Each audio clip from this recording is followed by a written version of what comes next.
Sasabi ko, how are you guys? Good. Syempre. Bukod sa busy. Actually, hindi masyadong busy. Ito pinagkakabalan ko ngayon. Nilaan ko yung buong November para mag-promote ng Gabi ng Lagim. Yes. Kasi November 26 na yan. Oo, ito na, malapit na. Cinemas nationwide. Woohoo! Yes! Last November 2024 pa kami nagpo-promote nila. November 2024. Wow, grabe. Kaya 1 year na po. Hindi pa na- binubuo yung konsepto Parang inuumpisahan pa lang yung outline, talagang nagpo-promote na Hindi, kayo. tapos namin to last year, around September. Oo. Tapos na Oo, yun. tama. Ako Talagang naka-fasting ako eh. Hanggang November 26. Oo, kaya pala ang payat mo. Alam mo, nagkaroon lang kay Nikki abs. Ah, Nikki, pakita Di mo nawawala naman. abs ito? Pakishare naman ang abs mo. Naku, idol ko to eh. Wala talaga. Okay, pero bagong lahat, again, thank you so much at congratulations dahil malapit na premiere and then yung showing niya sa November 26, tama? Yes. O, di ba? Hindi ko November, para this year po yan. Okay, kamusta kayo guys? Pero of course, congratulations na Thank you kasama po. kayo sa gabi ng Thank you. Yes, oo nga po. Thank you. Anong feeling nun? At saka, paano kayo napa-oo kasi gabi ng ligim katatakutan? Ay, talaga? Yun. Di ba, John? Kasi si John, si John nakasama ka sa comedy ng isang show Tapos, palagi ka din kontrabida sa ibang mga Ayun nga po, madalas project. kontrabida. Ayun, nakagawa po ako before ng horror movie, mga 2017. Tapos, syempre, alam ko na ibang kwento naman at concept itong KMJS Gabi ng Lagim. So, gusto ko ulit itry. And yun nga, gaya na sinabi ni Miguel na tiwala tayo sa konsepto nito at sa mismong pelikula. Kaya wala na pong sabi-sabi, talagang no more Yes ka na agad. excuse, no more explanation, talagang yes ka agad.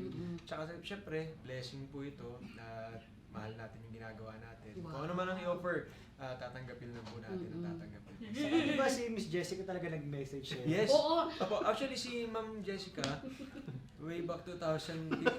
2015. Ano ba, pinapahamok pa ako nito? Hindi pa pinapanganak si Ma'am Jess ng 2015. Actually, Papahamok pagkatapos pa ako ni sumagot, Miguel sumagot tatlo, yun sana sasabihin ko na at mga kapuso mismo pong si Ma'am Jessica Soho po ang tumawag sa kanila. Apo. Nilahan mo Sorry, ako. sorry. Na-preempt po yung ano ko. Punchline. Gumagalaw yung bunga. Joke lang. Ay, pero shoutout naman sa production Oo team. nga. Ay! Ang ganda po ng setup natin, yung ating iba, pang horror talaga. Oo, pang-horror. May, yung mga kandila, totoo po talagang mga kandila po. Oo. At saka yung talagang isang taon namin po Hindi yung mga, naglinis. hindi kami naglinis para dito sa decoration natin ngayon. And then, Nikki, Siyempre, di tayo mag-no kasi KMJS na yun eh. Tsaka, grabe, ito yung parang isang malaking proyekto na ipapalabas ng napakarami sinehan. And hindi ko pa nagagawa kasi ang horror, so Talaga, G first talaga, time. yes. wow, Nice. first time. Masaya. Sige, Nick, ikaw na ba? Mamaya ka. Kasi naano ko sa'yo, baka may prank ka na naman Wala, Alam mo, gusto ko lang pala yung pangalan mo ng prank. Frank Sinatra? Oo, yes, Frankenstein. Halloween. Uy, baka si Frankenstein, nung nag-Frankenstein dahil prank. Nagpa-prank lang siya, no? Oo, sige Miguel, ikaw naman Miguel. Hindi ko naman in-expect na may tumawa. Nag-explain lang naman eh. Oo. Para sa akin, dahilan ko kung bakit ko tinanggap yung film. Kasi, why not? Di ba, yung Gabi ng Lagim, every year inaabangan yan tuwing Halloween, yung Halloween special. So para sa akin, nung ginawang movie siya, sinabi sa akin yung film, sabi ko, maganda to, panigurado, papagandahin to ng Jessica Soho, ng Prod, ng GMA Pictures. So, yun lang yung only reason.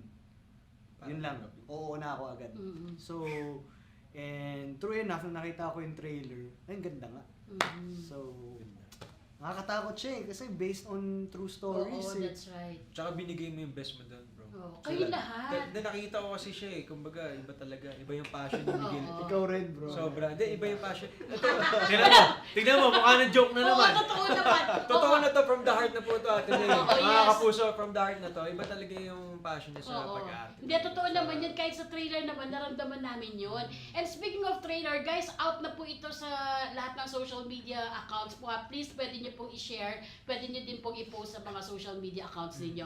totoo naman yon, and congratulations guys. Kasi parang sa university yun, para kayo nakapasa sa isang universidad na makasama sa KMJS, Oo nga. Gabi ng Isang Lagim. karangalan talaga. Yes. Karangalan. At saka first movie na Gabi ng Lagim. Oh, yun. Na again, produced po ito ng GMA Pictures and GMA Public Affairs.